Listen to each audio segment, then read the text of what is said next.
একটা সুন্দর বিকাল, মানে সেদিন খুব একটা গরম একদমই ছিল না। আগের দিন রাতে প্ল্যান করে আজ আমরা একটা ছোট্ট পার্টি অ্যারেঞ্জ করেছি, যেখানে হবে অনেক খাওয়া দাওয়া, তার সাথে প্রচুর আড্ডা। আমাদের গ্রুপে দুজন গুণী ব্যক্তি আছে যাদের হাতের রান্না একটা রেস্টুরেন্টের বড় শেফকেও হার মানায়। একজন রান্না করছে মাটন বিরিয়ানি, সে দুপুর 3টে থেকে এসে খাটাখাটনি শুরু করে দিয়েছে।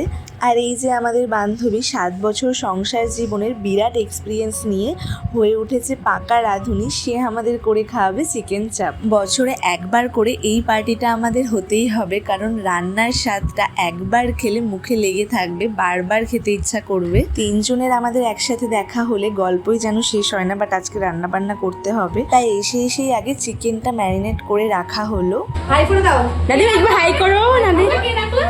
আজকে মা কাজে ব্যস্ত, তুমি আজকে মিমির কাছে থাকবে, তাই না দাদি? আর ফার্স্ট টাইম এইভাবে বেনুনি করার চেষ্টা করলাম, দেখলাম বেশ এক চান্সেই পেরে গেছি। আর নাদিম যত বড় হচ্ছে ও আমাদেরকে ভালোভাবেই চিনতে পারছে, আর তাই জন্য এখন আর এসে খুব একটা ও জ্বালায় না। আর এইদিকে মাটন রান্নার গন্ধে আর ঘরে টেকা যাচ্ছে না, বাট আমরা যাতে টিকে থাকতে পারি তাই আমাদের জন্য নিয়ে আসা হয়েছে গরম গরম ঝাল ঝাল টকটক ভুট্টা। বিরিয়ানির রাইস মাটন সব রেডি, এবার দমে বসানোর জন্য প্রিপেয়ার করা হচ্ছে। রাইস আর মাটন কষা এতটাই পারফেক্ট হয়েছে, আশা করি বিরিয়ানির স্বাদটাও খুবই ভালো হবে।